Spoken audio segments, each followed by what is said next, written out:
ঢাকা জেলা প্রশাসনের উদ্যোগে নিত্য প্রয়োজনীয় খাদ্যপণ্যের বাজার মূল্যে ঊর্ধ্বগতিতে নিয়ন্ত্রণে জনতার বাজার ২ প্রতিষ্ঠার লক্ষ্যে মতবিনিময় সভা অনুষ্ঠিত হয়েছে। সভাটি ১ জানুয়ারি কামরাঙ্গীরচর কুড়ারঘাট সরকারি হাসপাতালের সংলগ্ন মাঠে অনুষ্ঠিত হয়, যেখানে সভাপতিত্ব করেন ঢাকা জেলা প্রশাসক তানভীর আহমেদ। ডেস্ক নিউজে বিস্তারিত জানাচ্ছেন লাবনী আক্তার।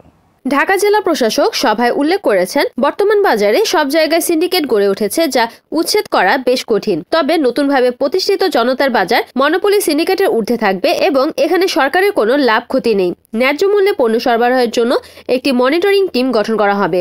এছাড়া বাজারের লাইনে দাঁড়িয়ে ক্রয় করতে না হয় সেজন্য একটি সফটওয়্যার নির্মাণ করা হচ্ছে, যা পণ্যের দাম নির্ধারণ করবে এবং বারকোড ব্যবস্থার মাধ্যমে ক্রয় করা সম্ভব হবে। বাজারের সাথে অভিযোগ জানাতে একটি অভিযোগ বক্স থাকবে। জেলা প্রশাসক আরও জানান, ঢাকার মোহাম্মদপুরে এই জনতার বাজার নির্মাণের কাজ চলমান রয়েছে এবং বিভিন্ন শ্রেণীর স্থানীয় মানুষ, ছাত্র, সাংবাদিক ও ব্যবসায়ীরা সভায় উপস্থিত ছিলেন। এই বাজারের দাম অন্যান্য বাজারের জন্য একটি আদর্শ মূল্য হতে পারে, যা সিন্ডিকেটের দামের প্রভাব ফেলবে।